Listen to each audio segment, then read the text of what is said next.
Barrister Owaisi साहब को लेकर फिर से एक कहावत बहुत ही तेजी से वायरल हो रहा है। लोग ये कह रहे हैं कि ओवैसी साहब फिर वही कर रहा है जो पिछले इलेक्शन में किए थे।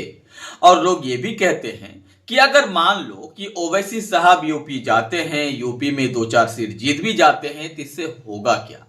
हम आपको बताएंगे कि अगर ओवैसी साहब 2, 4, 5, 10 जो भी सीट जीते उससे क्या क्या हो सकता है और क्या क्या बेनिफिट मिल सकता है। आपको इस बात का अंदाजा होना चाहिए। यूपी में आज धड़ल्ले से बहुत ही ज्यादा जो वहां पे मॉब लिंचिंग देखने को मिल रहा है।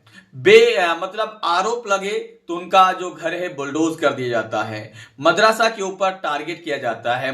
मदरसा की जो बच्चे हैं उनके ऊपर टारगेट किया जाता है। जय श्री राम बोलने के लिए लोगों को मजबूर किया जाता है। इन मुद्दों को उठाने के लिए जो विधानसभा है यूपी का, उसमें कोई भी नहीं है। आप जानते हैं सपा इस मुद्दे को मुखरता के साथ नहीं उठाते, बसपा इस मुद्दे को मुखरता से उठाता नहीं है और भाजपा तो इनके सपोर्ट में जैसी बातें उठाएंगे ही नहीं। अब मान लो कि ओवैसी साहब 3, 4, 5, 10 जो भी सीट जीते तो कम से कम विधानसभा में बोलने के लिए, आपके हक को वहां तक पहुंचाने के लिए, आपकी बात को वहां तक पहुंचाने के लिए कम से कम नुमाइंदा रहेंगे।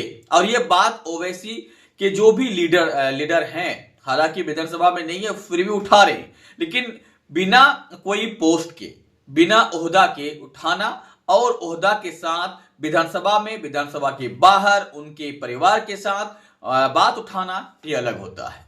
तो आप इनके बेनिफिट अगर चाहेंगे ना तो हजारों गिन सकते हैं, और अगर आप इनके नेगेटिव पॉइंट को देखेंगे तो कुछ भी हो सकता है। आपको पता होना चाहिए कि हर पार्टी हर स्टेट में अलग अलग फाइट करते हैं, लेकिन उनका कोई रोकथाम नहीं है। लेकिन अगर ओवैसी साहब कहीं पे लड़े तो ये वोट बढ़ जाता। क्यों बढ़ता जानते हैं?